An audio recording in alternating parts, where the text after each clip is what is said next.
David was walking home in the snowstorm when he heard a child crying. The little girl was lost and freezing. He took her to safety without asking questions. 3 minutes later, her mother arrived. It was Catherine Montgomery, the CEO who had fired him and destroyed his life 2 years ago. Before watching full story, comment below from where you watching. Also like and subscribe for more stories. David Miller pulled his old jacket tighter as he walked home from his second job.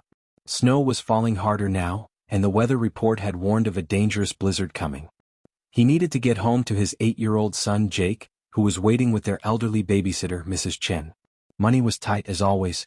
David worked at a grocery store during the day and cleaned offices at night. Even with 2 jobs, they barely had enough for rent and food. Jake's winter boots had holes in them, and David had been saving for weeks to buy new ones. The wind picked up, making the snow swirl like angry ghosts in the streetlights. David hurried down the sidewalk, thinking about the warm soup Mrs. Chen would have ready for Jake. It wasn't much, but it was home. That's when he heard it, a small voice crying in the storm. "Help! Someone help me!" David stopped and looked around. Through the thick snow he could barely see anything. But the voice was real and it sounded like a child. "Hello," he called out. "Where are you?" "Here. I'm here." The voice was coming from behind a large snow-covered car parked on the street. David rushed toward the sound and found a little girl, maybe 6 years old, huddled behind the car. She was wearing expensive clothes, a designer coat, fancy boots, and a hat that probably cost more than David made in a week. But she was shivering and scared, tears frozen on her small face. "Hey there," David said gently, kneeling down to her level. "What's your name?" "Sophie," the girl whispered through chattering teeth. "I can't find my mommy." David looked around the empty street. The storm was getting worse and no one else was outside. This little girl would freeze if she stayed out here much longer. "Where did you last see your mommy?" David asked. "We were in the big building with all the lights," Sophie said, pointing toward the business district. "But I got scared of the loud thunder and ran outside. Now I don't know how to get back." David realized she must have wandered several blocks away from wherever her mother was. In this storm, it would be impossible to find the right building and dangerous to try. "Sophie, I'm going to help you, okay? But first we need to get you somewhere warm."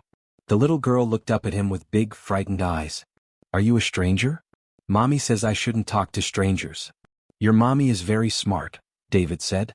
"I'm David and I have a little boy named Jake who's about your age. I live right around the corner and we can call your mommy from there. Does that sound okay?" Sophie nodded, still shivering. David gently picked her up and carried her toward his apartment building. She was so light and he could feel how cold she was even through her expensive coat. "Is your little boy nice?" Sophie asked as they walked. "He's the nicest boy in the world," David said with a smile. "He loves making new friends." David's apartment was small and humble, but it was warm. Mrs. Chen looked surprised when he walked in carrying a little girl. "This is Sophie," David explained quickly. "She got lost in the storm. We need to help her find her mother." Mrs. Chen immediately went into grandmother mode, fussing over Sophie and helping her out of her wet clothes. Jake appeared from his bedroom, curious about their unexpected guest. "Hi," Jake said shyly. "I'm Jake. Do you want to see my toy cars?"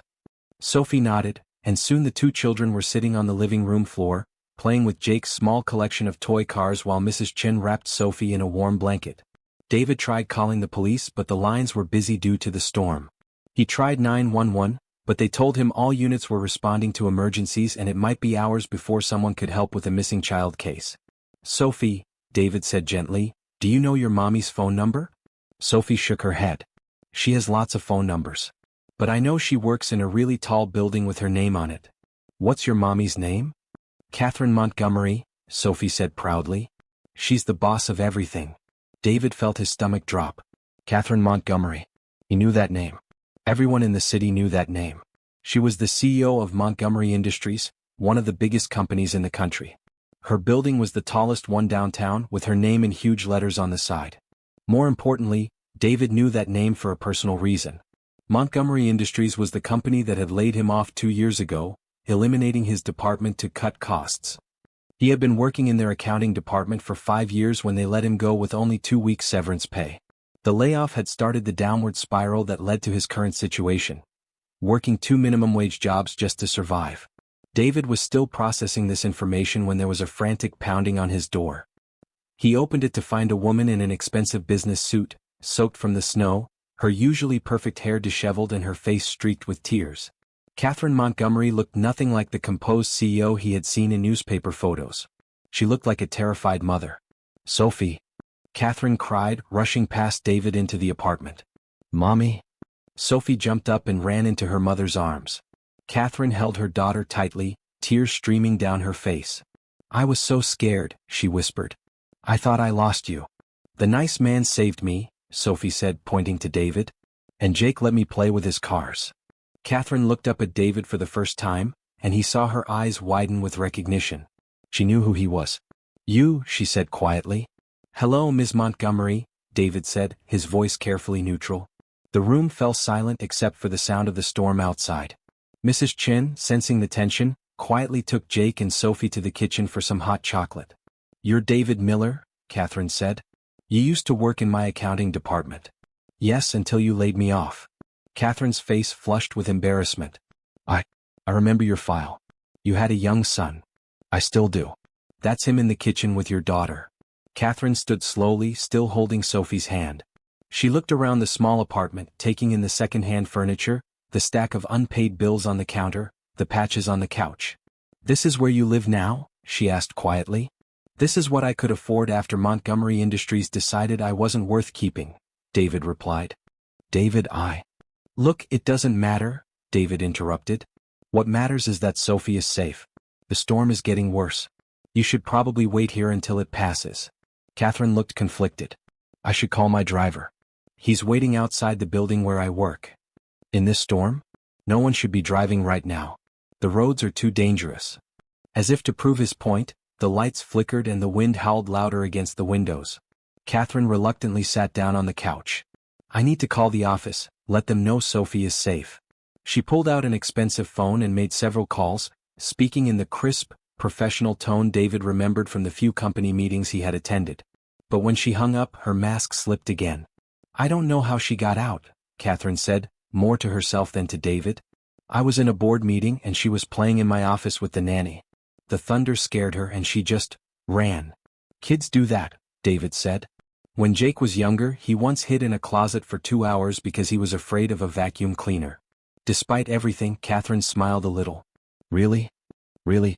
Being a parent means dealing with the unexpected." Catherine looked toward the kitchen, where they could hear Sophie and Jake laughing together. "She doesn't have many chances to play with other children. Her schedule is always so busy with tutors and lessons." "That sounds lonely." "It is," Catherine admitted quietly. "For both of us." As the storm raged outside, an unexpected thing happened. Sophie and Jake became fast friends, and Catherine found herself relaxing in the warmth of David's modest home. Mrs. Chen served them all hot soup and homemade bread. Catherine tried to politely decline, but Mrs. Chen wouldn't hear of it. "Everyone eats," Mrs. Chen declared. "Especially on a night like this." As they sat around David's small kitchen table, Catherine watched her daughter laughing and talking with Jake. She couldn't remember the last time she had seen Sophie this happy and carefree. "Sophie seems different here," Catherine observed. "How so?" David asked. "Relaxed. Happy. At home she's always so proper. So careful about everything she says and does." "Maybe she just needs to be a kid sometimes," David suggested. Catherine nodded thoughtfully.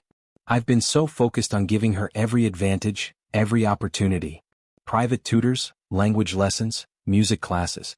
I wanted her to have everything I didn't have growing up." "What didn't you have growing up?" Catherine was quiet for a moment. "Time with my parents. They were always working, building the company. I was raised by nannies and boarding schools. I swore I would be different with Sophie, but..." She gestured helplessly. "But you're doing the same thing?" "I'm trying not to. But running a company like Montgomery Industries means 18-hour days, constant travel, endless meetings. Sometimes I feel like I'm failing her." David looked at his son, who was showing Sophie how to make paper airplanes with napkins. "The fact that you worry about it means you're not failing her." As the evening wore on, Catherine began to see David differently. She watched how gently he spoke to both children, how he helped Mrs. Chen clean up without being asked, how he made sure everyone was comfortable despite having so little. "Can I ask you something?" Catherine said when the children were playing in the living room. "Sure. What happened after we let you go?" David was quiet for a moment. "You really want to know?" Catherine nodded. Well, I couldn't find another job for 3 months. Nobody was hiring accountants, and when they found out I'd been laid off from Montgomery Industries, they assumed there must have been a reason. I burned through my savings paying for rent and food. We had to move out of our apartment and into this place. Catherine winced. I'm sorry. I took the grocery store job because it was the only thing available. Added the cleaning job because one income wasn't enough. Mrs. Chin helps with Jake because I can't afford real childcare. But you seem happy, Catherine said, confused. David considered this. I am mostly. It's hard, but Jake and I have each other. We've learned to appreciate the small things. Family game nights, walks in the park, homemade meals with Mrs. Chen. Things I probably took for granted before. I fired you, destroyed your life, and you're telling me you're happy?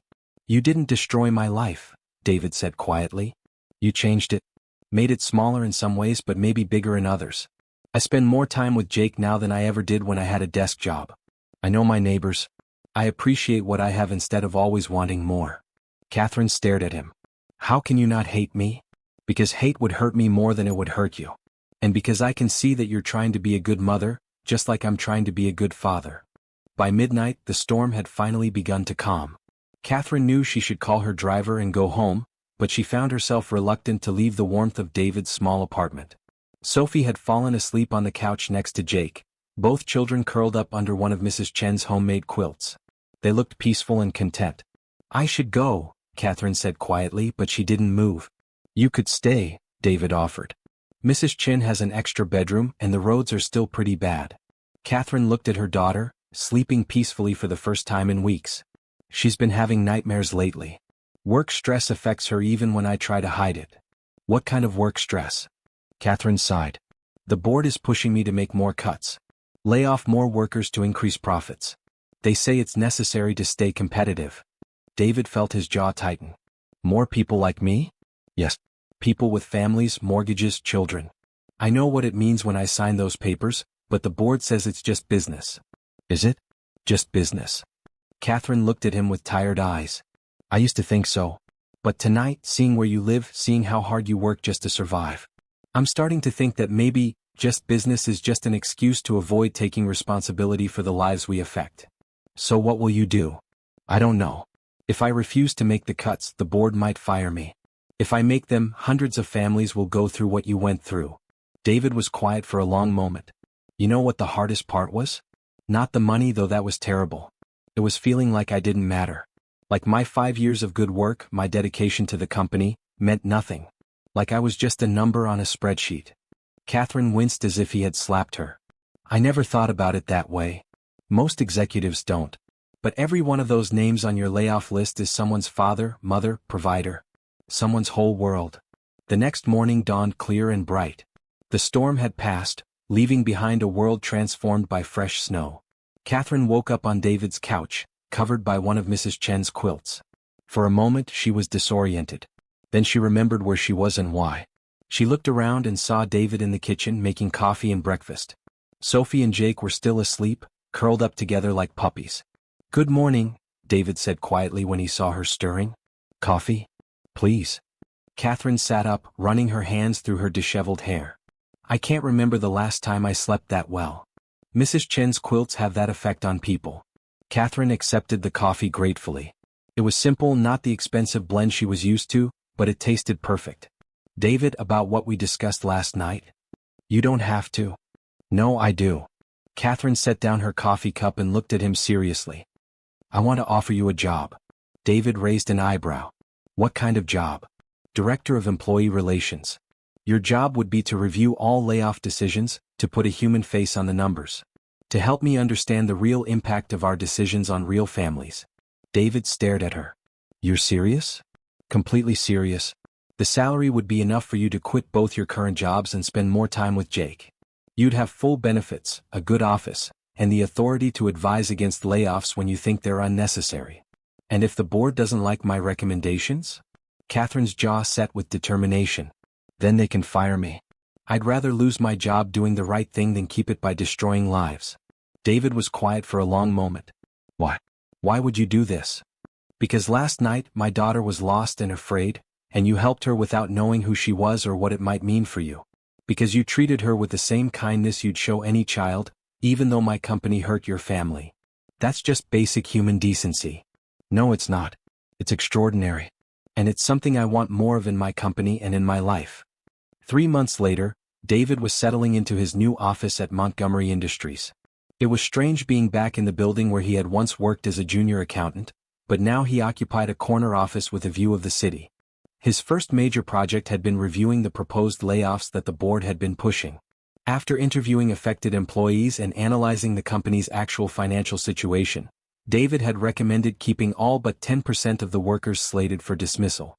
Instead, he proposed reducing executive bonuses and cutting some unnecessary expenses. The board had been furious, but Catherine had backed David's recommendations completely. In the end, they had saved nearly 200 jobs. "Mr. Miller?" His assistant knocked on his office door. "Ms. Montgomery is here to see you." Catherine entered, looking more relaxed than David had ever seen her. Over the past few months, she had been making an effort to leave work earlier and spend more time with Sophie. "How's the Henderson family situation?"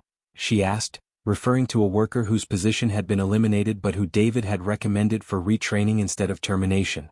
"Good news," David replied. "He starts in the IT department next week. Same salary, better benefits." Catherine smiled.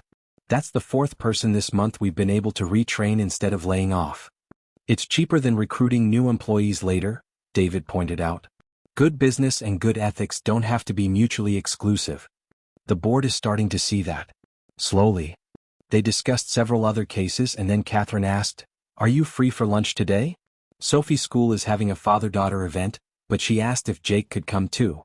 She wants to introduce him as her almost brother." David laughed. "Almost brother? That's what she calls him. I think she's hoping that if she says it enough, it might come true." David felt his cheeks warm. Over the past few months, he and Catherine had been spending more time together, mostly for the children's sake. Sophie and Jake had become inseparable, and it seemed natural for the families to do things together. "Actually, I wanted to talk to you about that," David said carefully. Catherine looked curious. "About what?" "About Sophie calling Jake her almost brother. About you and me." Catherine's expression became guarded. "David, I know it's complicated. I know we come from different worlds and I know there's our history with the company. But Catherine, these past few months have been the happiest I've been since my wife died." Catherine's eyes softened. "They've been happy for me too. Then why do we keep pretending this is just about the kids?" Catherine was quiet for a moment. "Because I'm scared," she admitted. "I've never been with someone who knew me before I was successful. Someone who's seen me at my worst and still somehow thinks I'm worth loving." "You are worth loving. Not because of your money or your position, but because of who you are when all that gets stripped away. The woman who cried because her daughter was lost. The woman who chose to do the right thing even when it was hard." Catherine reached across the desk and took his hand. "I love you, David Miller." "I love you too, Catherine Montgomery." 6 months later, David and Catherine were married in a small ceremony in the park where their children loved to play. Sophie served as the flower girl while Jake was the ring bearer. Mrs. Chin, who had become a beloved grandmother figure to both children, cried happy tears throughout the entire ceremony. The wedding was nothing like what Catherine might have planned in her old life. There were no society photographers, no elaborate decorations, no guest list full of business contacts. Instead, there were the people who mattered.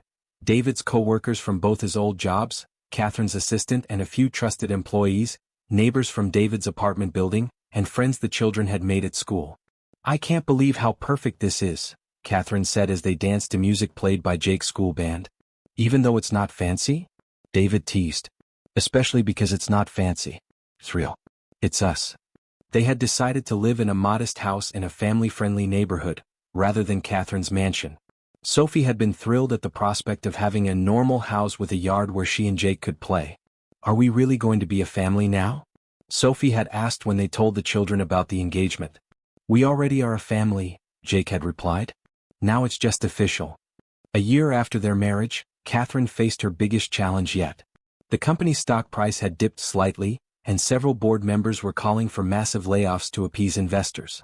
"We need to cut at least 30% of our workforce," board member Richard Sterling declared during the quarterly meeting. "Our shareholders expect better returns." "Our employees aren't just numbers on a balance sheet," Catherine replied calmly. "They're people with families and mortgages and children." "That's not our problem," Sterling shot back. Our responsibility is to our shareholders, not our employees. David, who had been invited to present his quarterly report, stood up.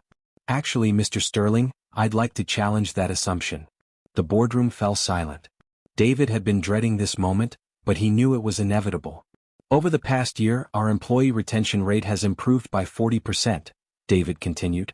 Our productivity is up, and our customer satisfaction scores are at an all-time high.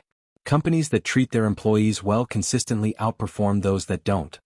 Pretty words, Sterling sneered, but our stock price says otherwise.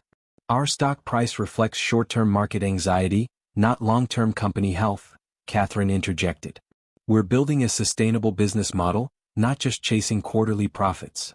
The debate continued for 2 hours. In the end, the board voted to support Catherine's approach, but it was close. David knew that their reprieve was temporary. After the meeting, Catherine found David in his office, staring out the window.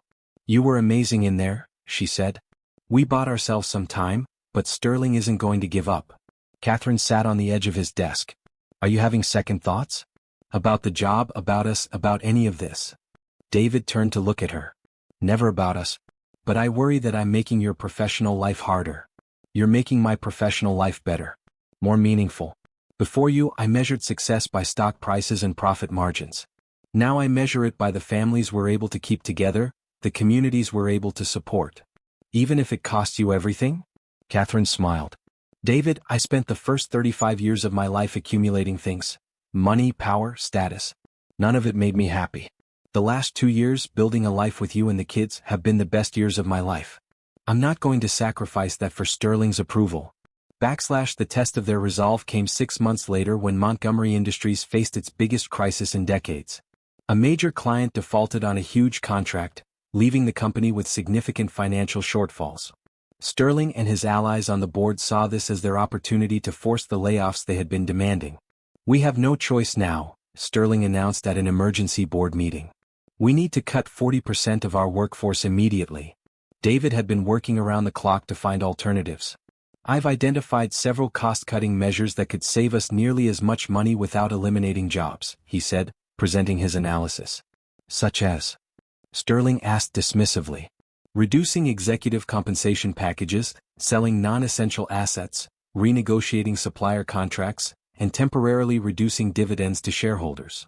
The boardroom erupted in protests from several members. You're asking us to take personal financial hits to protect employees? One board member asked incredulously.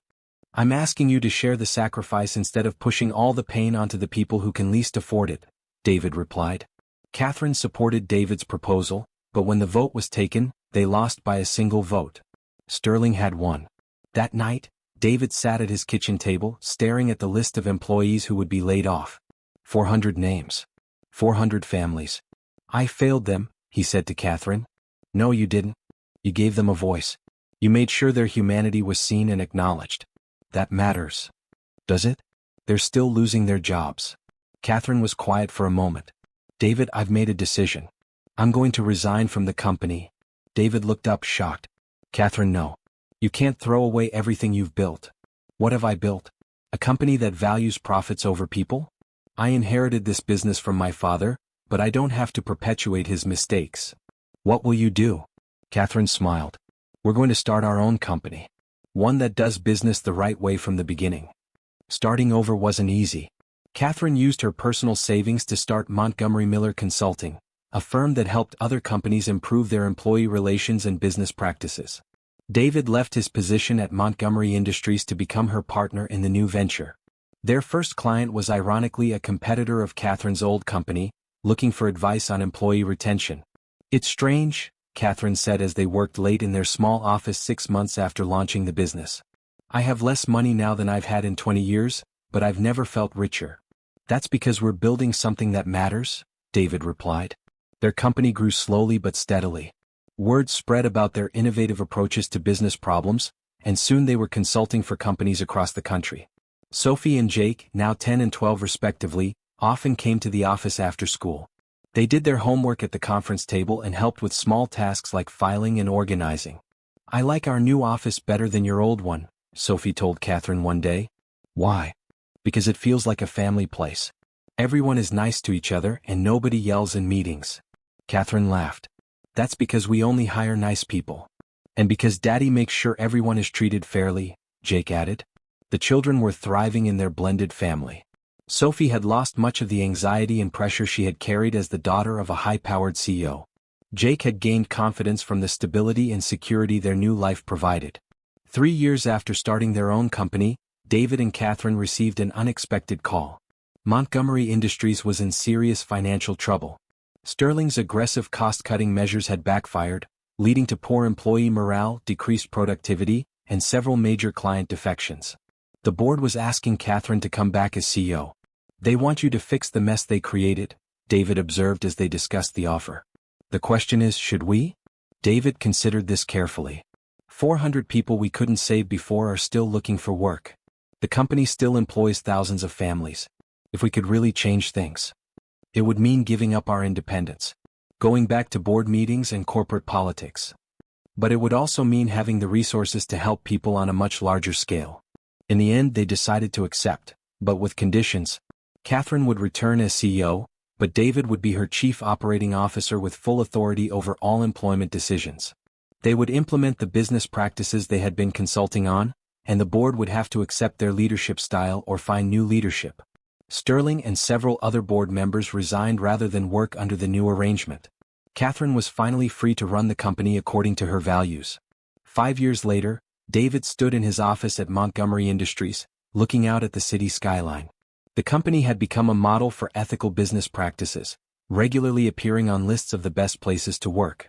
Employee satisfaction was at an all-time high, turnover was at an all-time low, and paradoxically, profits were stronger than they had ever been during Sterling's tenure. Daddy? Sophie's voice interrupted his thoughts.